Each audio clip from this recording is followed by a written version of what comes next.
Eu estou aqui com meu amigo, que eu não posso dizer que seja meu amigo mais velho, mas eu posso garantir que é o meu amigo mais jovem. Ele fez aqui a gentileza de participar do Longe Se Vai. É o Israel Klabin. Eu vou começar falando dos defeitos de Israel. Ai. O Israel é empresário, empreendedor, é um homem experiente no mundo dos negócios, é também um homem ligado à ciência desde sempre, é um homem ligado à política, à literatura, às artes.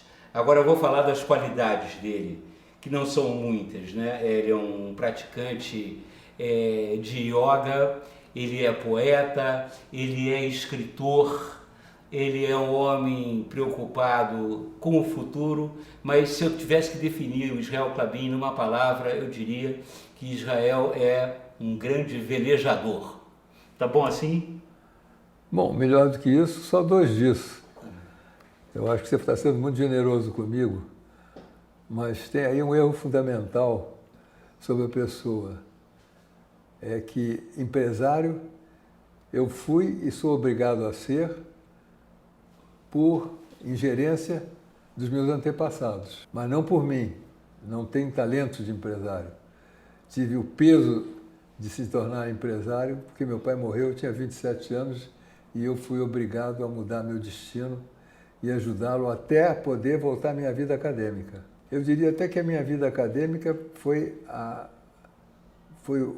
o caminho que eu segui, mesmo sendo obrigado a levar avante a confiança que os meus antepassados tiveram em mim, numa empresa que hoje tem 120 anos e que, graças a Deus, está muito bem.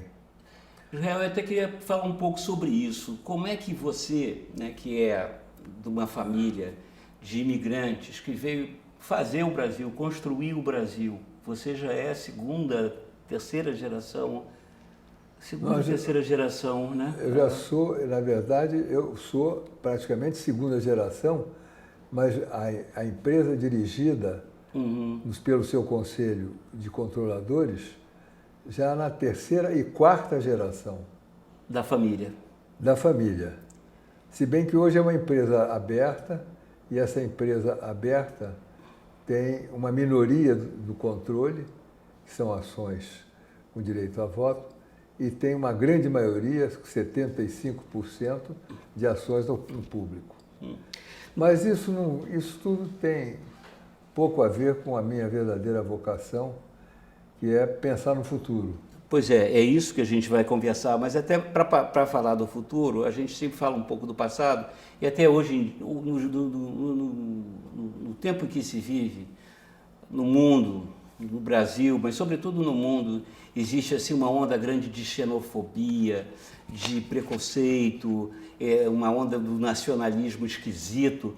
E você, que é inclusive uma liderança da comunidade judaica brasileira, e eu acho que até mais que isso, você é uma liderança da sociedade brasileira, do empresariado, dos intelectuais. Como é que você...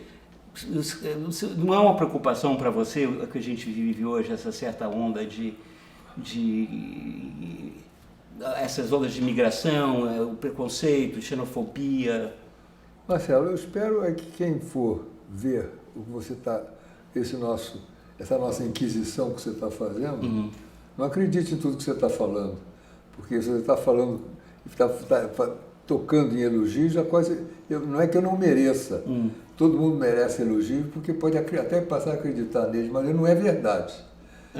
Eu sou apenas uma pessoa que cumpre sua missão, e essa missão é multifacetada e é muito baseada naquilo que cada um de nós tem. Você tem, eu tenho, que é a sua visão muito particular do mundo que te cerca. E esse mundo que te cerca é bem imbuído sempre, seja lá quem for, na questão do futuro.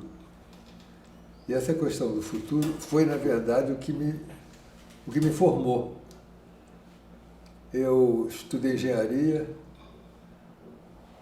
porque achei que era uma amplitude muito grande de conhecimento que aquilo me daria. Tirei o mestrado de matemática, porque tive a graça e a bênção de ter um professor de matemática que foi um dos fundadores do IMPA. Ah, o professor Nasbin. Leopoldo Nasbin. Ah. E fui para a França e tirei um doutorado na Sciences Po em exatamente pensamento prospectivo. E lá eu fiquei praticamente in and out, quase 2 anos, e durante esse período eu tive a bênção de poder lidar com uma elite do pensamento humanístico francês nessa universidade e que me deu a consciência de que eu deveria continuar esse caminho. O que aconteceu é que, num certo determinado momento, meu pai morre, me deixa com 27 anos e eu fui obrigado a fazer aquilo que ele queria que eu fizesse e não aquilo que eu queria fazer.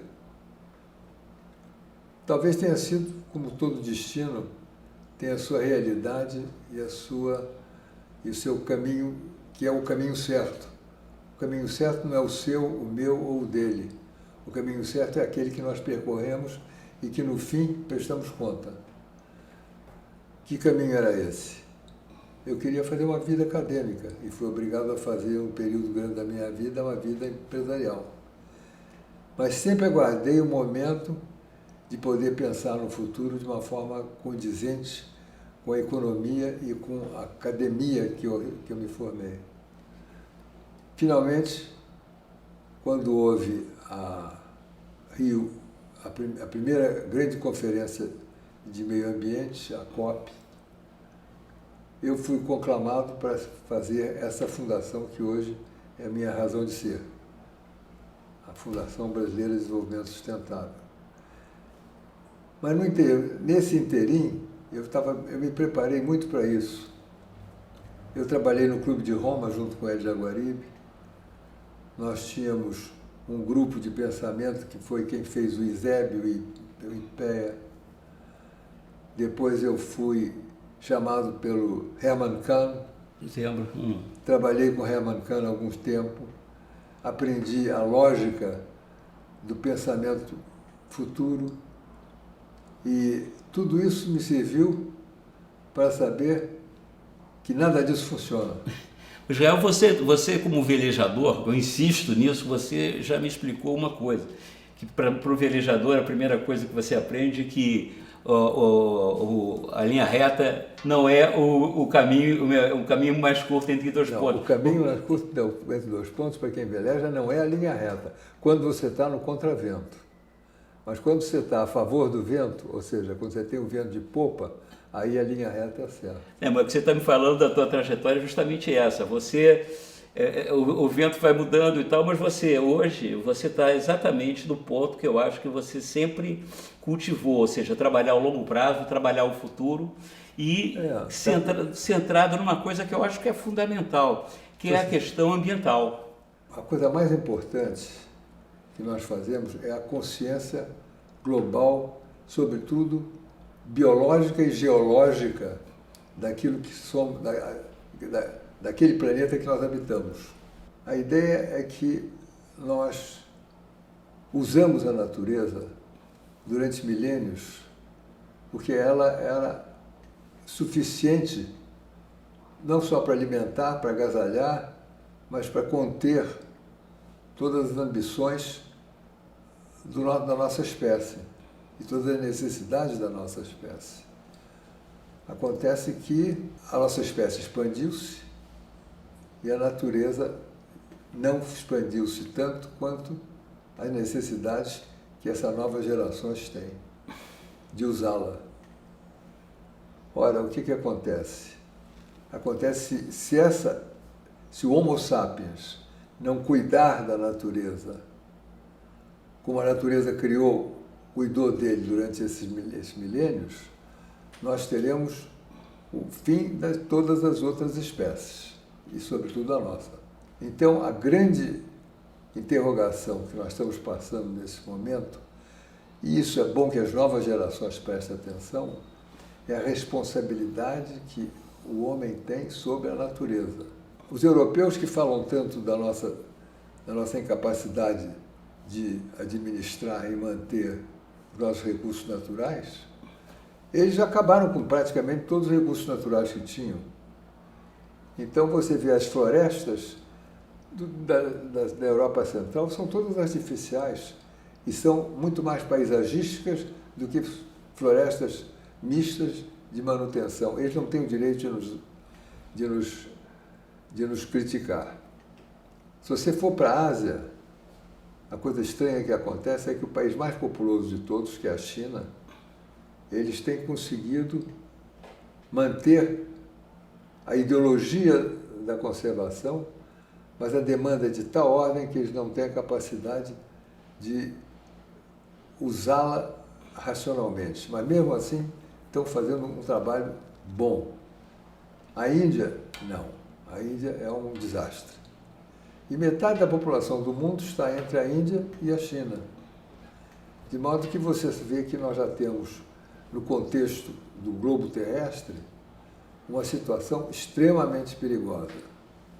E essa situação perigosa implica em quê? Implica na necessidade urgente de nós mudarmos os padrões de comportamento, inclusive as matrizes básicas da nossa subsistência.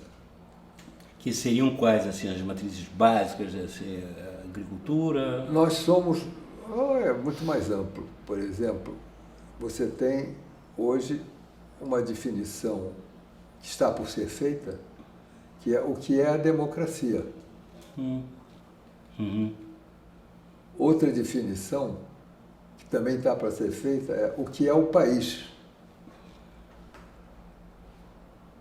Outra definição que nós temos que fazer é a sociedade onde nós vivemos é justa, ela representa, de uma certa forma, um equilíbrio econômico, social, aquele que fará com que nós possamos contar com mais 100 ou 200 anos de crescimento? Não. Então nós temos a falência dos modelos que compõem o comportamento do homem. O Homo sapiens sapiens, a gente tem entre 150 e 120 mil anos de existência, certo? Certo. Mas realmente o nosso grande salto se deu, evidentemente existiram alguns saltos ao longo da história, quando o homem passou a desenvolver a agricultura, o momento também do renascimento, surgimento do humanismo, mas eu diria que a primeira revolução industrial, né, ela que ocorreu no século XVIII, ela deu um salto, principalmente demográfico, e também afetando o meio ambiente de uma maneira dramática. Se por um lado, por exemplo, com você passando a utilizar o vapor, né, a energia do vapor, você com a implantação das redes de esgoto, depois com o advento da energia elétrica, o que aconteceu é que a curva demográfica e de longevidade também do ser humano, nos últimos 300 anos, ela subiu de uma maneira assim dramática. Né? Hoje o planeta... Perdão te interromper, mas isso junto não justifica a velocidade do uso da natureza pelo homem. Essa velocidade vai nos levar a que todos esses benefícios da tecnologia que foram assumidos pelo Homo sapiens só sirvam para aumentar a velocidade do crescimento demográfico, que é o que está acontecendo. Nós estamos hoje com 7 bilhões de pessoas no planeta, vamos caminhar até 2050, ficar com 9 bilhões, e aí nós passamos rapidamente para a fase de diminuição do coeficiente mais velho dessa população, e ele voltará possivelmente a ter 7 milhões até o fim do século. Mas, Israel, o que você propõe em termos de até o seu próprio instituto? Quais seriam os guidelines, assim, as linhas a serem seguidas para que a gente pudesse, pelo menos, passar a controlar ou segurar um pouco esse processo aí digamos assim, de autodestruição? Não, a proposta eu não posso fazer porque, obviamente, depende de uma série de fatores.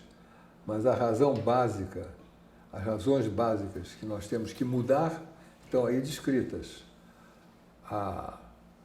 O sistema de adaptação aos novos parâmetros desse novo mundo tem que ser feita com urgência, ou seja, o modelo político, o modelo econômico, o modelo social, sobretudo o modelo de gestão que vem adaptado ao primeiro fator, que é o problema político. Agora, se você quiser, nós podemos um dia sentar e elucubrar sobre quais os caminhos que seriam convenientes, mas todos eles estão interligados e são decisivos na medida em que eles todos converjam para a responsabilidade do homem sobre a natureza. Daí, aquilo que nós fazemos, chamado desenvolvimento sustentável, implica na mudança de todos esses parâmetros. O político, o social, o econômico, é tudo que nós estamos falando. De modo que isso pode parecer utópico, mas não é. Não é porque nós teremos que mudar, ou antes que aconteçam pressões inatingíveis pela razão, ou seremos obrigados a mudar forçado pela circunstância. E, eventualmente, será mais tarde.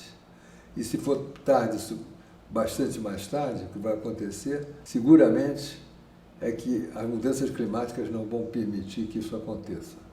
Ou seja, é irreversível, praticamente. Passará é tarde demais. Ou ela é reversível em 100, 200 anos, ou seja, não dentro do timing que seria necessário para a sobreexistência do homem.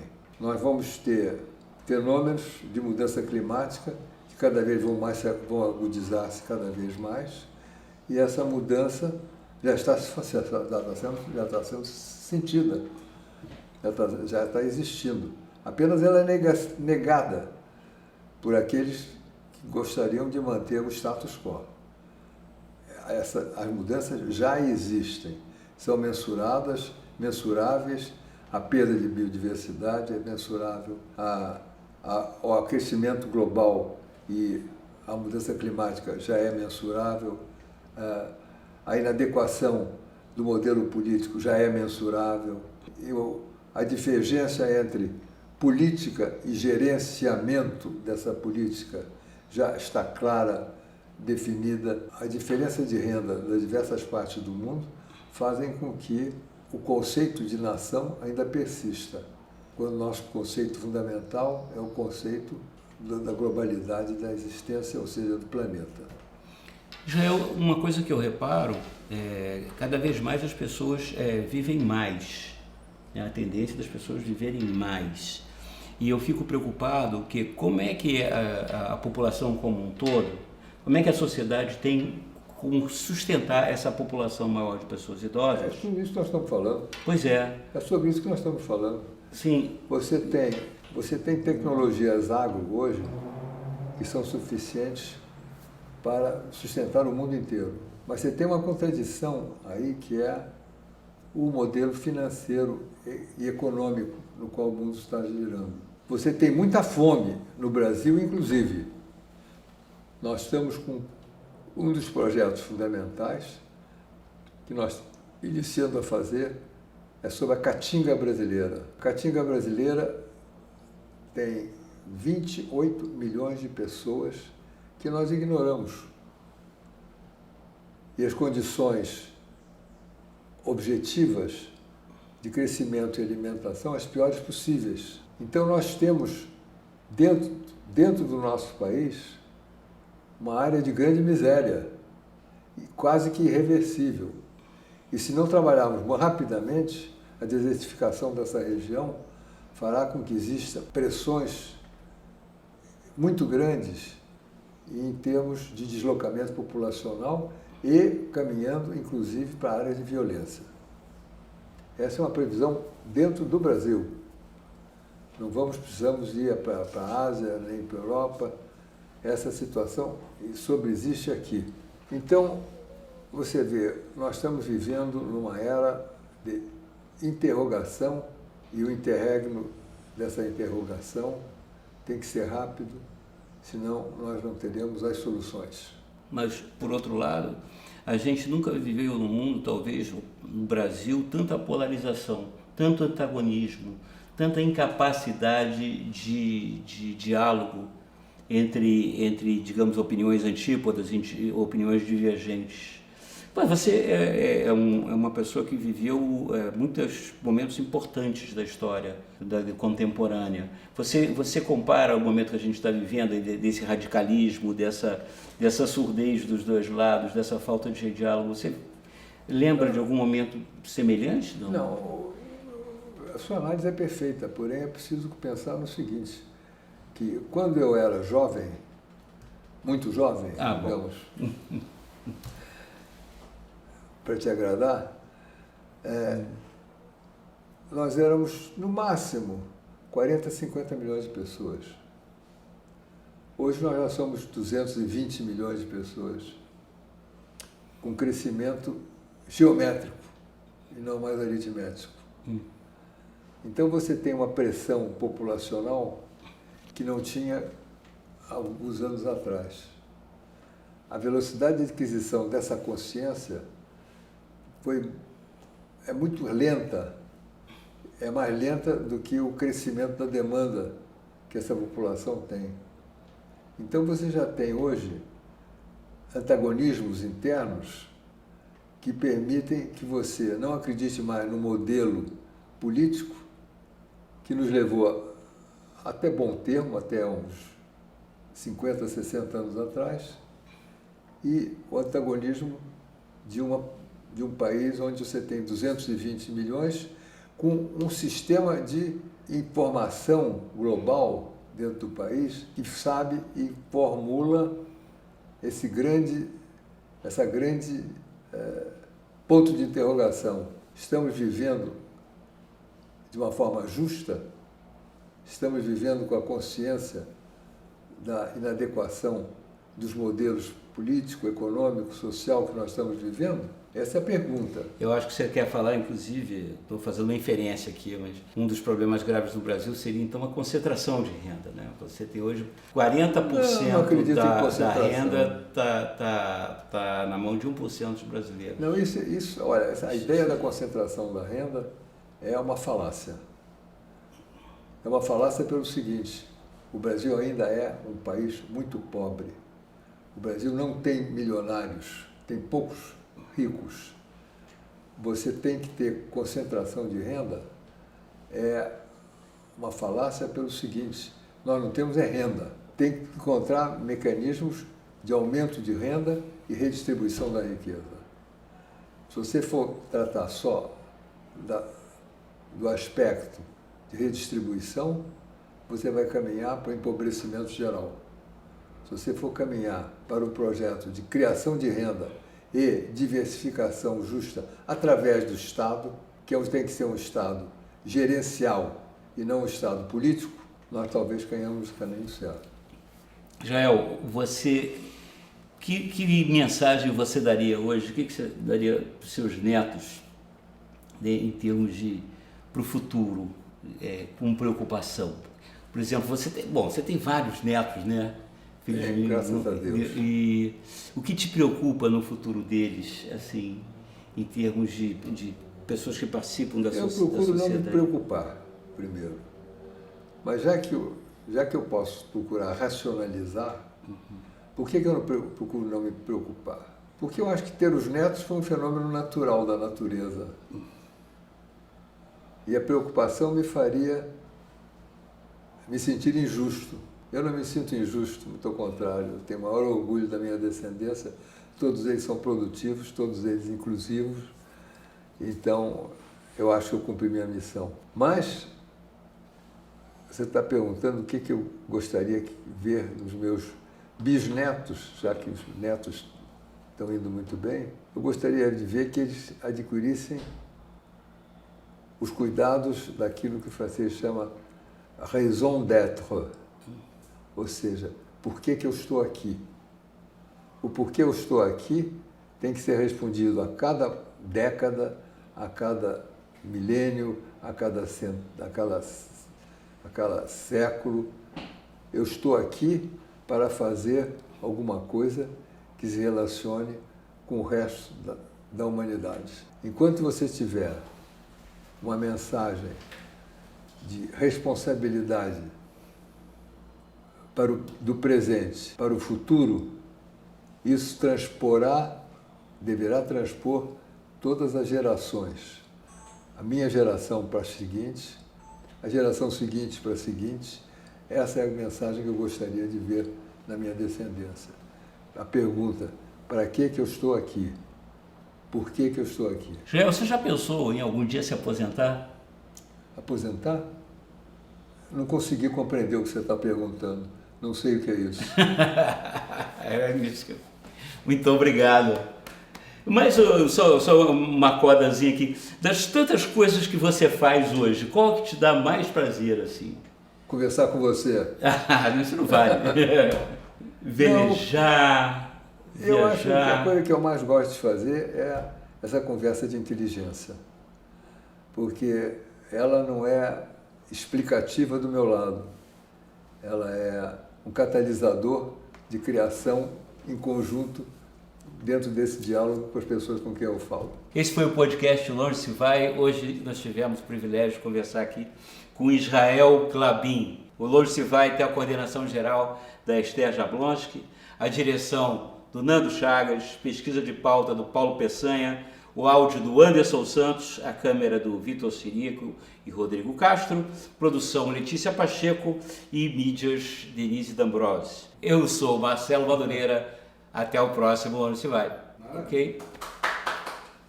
Muito obrigado.